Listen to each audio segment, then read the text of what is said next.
Telangana BJP అధ్యక్షుడు మరొకసారి తన అసలు నిజ స్వరూపాన్ని బయటపెట్టినాడు. 42% 9వ షెడ్యూల్లో చేర్చడం అసాధ్యం అంటా ఉన్నాడు. ఇది సాధ్యమే. ఇది గతంలో జరిగింది పక్క తమిళనాడు రాష్ట్రంలో.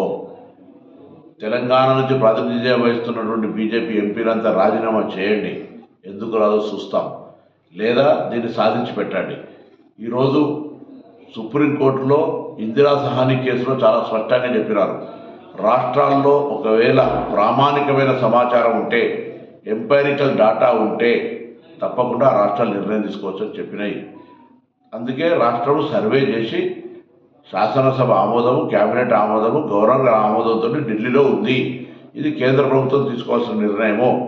తప్పకుండా రాష్ట్ర ప్రభుత్వం కట్టుబడి ఉంది. 42% రిజర్వేషన్లకు ఎట్లయినా బరాబరుగా అధికారికంగా అమలు చేస్తాం. ఆనాడు మండల్ కమిషన్ తెస్తే కమండల్ అన్నది మీరే. ఇవాళ మళ్ళీ మీ యొక్క వక్ర బుద్ధిని ఈరోజు మళ్ళీ బీసీలపై కుట్రలు చూపెడతా ఉన్నారు. దీన్ని తెలంగాణలో ఉన్నటువంటి అన్ని బీసీ వర్గాలు, కుల సంఘాలు బీజేపీ నిజ స్వరూపాన్ని గమనించి 42% రిజర్వేషన్లు ఇచ్చే ప్రక్రియలో ఆ రిజర్వేషన్లు అమలయ్యే విధంగా కాపాడుకునే ప్రయత్నంలో మరి ముందుండాలని సందర్భంగా కోరుతూ, కేంద్రం బీజేపీ తప్పకుండా 42% రిజర్వేషన్ 9వ షెడ్యూల్లో చేర్చాల్సిందే. ఈడబ్ల్యూఎస్ కేసులో గతంలో కూడా ది జనహిత అభియాన్ కేసులో కూడా ఈడబ్ల్యూఎస్ సందర్భంగా చాలా స్పష్టంగా చెప్పింది. ఎప్పుడైతే 50% క్యాప్ ఉందో ఈడబ్ల్యూఎస్ ఇచ్చినప్పుడు క్యాప్ వెళ్ళిపోయింది. కాబట్టి ఆ రిజర్వేషన్కు సంబంధించిన క్యాప్ లేదు. రాష్ట్రాల ప్రామాణిక నివేదికల ప్రకారంగా, సమాచారం ప్రకారంగా చేసుకునే హక్కు సుప్రీంకోర్టులో ఉంది. కాబట్టి ప్రజలను మభ్యపెడుతుంది మీరు.